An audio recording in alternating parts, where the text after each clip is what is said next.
ఇక సింహరాశి వారి యొక్క ఫలితాలు అయితే ఈ వారం గ్రహస్థితి చూసుకున్నట్లయితే కనుక పెద్ద విశేషంగా అనుకూలంగా కనపడటం లేదు.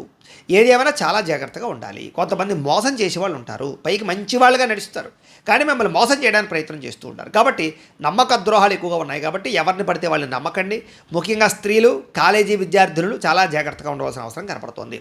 అలాగే వివాహేతర సంబంధాల జోలికి కానీ, ప్రేమ వ్యామోహాలు కానీ, ప్రేమ కలాపాలు కానీ, శారీరక కోరికల కోసం కానీ వ్యవహారం చేసినట్లయితే కనుక సమస్యలు కొని తెచ్చుకునే అవకాశం కనపడుతుంది. కాబట్టి వాటికి చాలా దూరంగా ఉండాలి.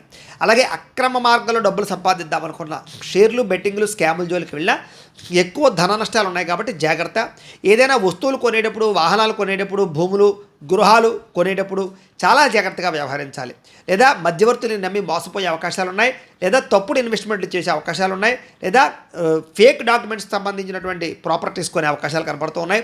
లిటిగేషన్తో కూడుకున్నటువంటి డాక్యుమెంట్స్ వ్యవహారాల వల్ల ఇబ్బందులు కనపడుతున్నాయి. కాబట్టి క్రయ విక్రయాలలో ఎక్కువ జాగ్రత్తలు తీసుకోవడం మంచిది. కుదిరితే వాయిదా వేసుకోవడం ఇంకా మంచిది. అలాగే ఎవరితోటైనా సరే మాట్లాడేటప్పుడు జాగ్రత్తగా ఆచితూచి మాట్లాడండి. ఎవరికైనా మాట ఇచ్చేయడం కానీ, వాగ్దానాలు చేసేయడం కానీ చేసేసారన్నట్లయితే కనుక భవిష్యత్తులో ఇబ్బంది పడతారు. అలాగే ఎవరితోటైనా మాట్లాడేటప్పుడు దురుసుగా మాట్లాడడం కానీ, కోపంగా మాట్లాడడం కానీ, మీకు గొడవలు పెట్టుకోవడం కానీ మంచిది కాదు. కాబట్టి జాగ్రత్త. ఎవరితోటైనా సరే వాళ్ళని కోపడినా, నిందించినా, విమర్శించినా తర్వాత మీ మనసులో మీరే బాధపడతారు. వాడిని ఎందుకు అలా అన్నారా బాబు, వాళ్ళతో ఎందుకు ఇలా బిహేవ్ చేశారని. కాబట్టి చాలా జాగ్రత్తగా ప్రతి వ్యక్తితో వ్యవహరించండి. ముఖ్యంగా మీరు బాగా ప్రేమించే వాళ్ళతోటి, స్నేహితులతోటి, కుటుంబ సభ్యులతోటి, భార్య భర్తల మధ్య, అలాగే అన్నదమ్ములతోటి, అక్క చెల్లెళ్ళతోటి, అలాగే ప్రేమికుల మధ్య కూడా చాలా జాగ్రత్తగా వ్యవహరించవలసిన అవసరం. గొడవలు పెరిగిపోయే అవకాశం కనపడుతుంది. జాగ్రత్త. వ్యాపారాల్లో విపరీతమైన ఒడిదుడుకులు ఉంటాయి. చాలా జాగ్రత్తగా ఉండాలి. వ్యవహారాలు ఏది ముందరికి సాగేలా కనపడలేదు, ఆలస్యంగా జరుగుతాయి. ఉద్యోగ ప్రయత్నాలు కూడా ఆలస్యంగానే ఎదురుకు వెళతాయి. అనారోగ్య సమస్యల ప్రభావం బాగా పడుతుంది.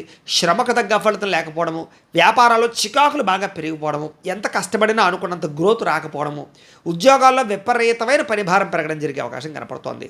లేనిపోని అప్పులు, లేనిపోని రుణాలు చేయడం, లేదా క్రెడిట్ కార్డులు వాడేయడం, ఈఎంఐలు కట్టలేనటువంటి పరిస్థితులు, లేదా గతంలో చేసిన రుణాలు మిమ్మల్ని ఇబ్బంది పెట్టడాలు, ఇలాంటి ప్రభావాలు బాగా మిమ్మల్ని ఇబ్బంది పెట్టే పరిస్థితి కనపడుతోంది.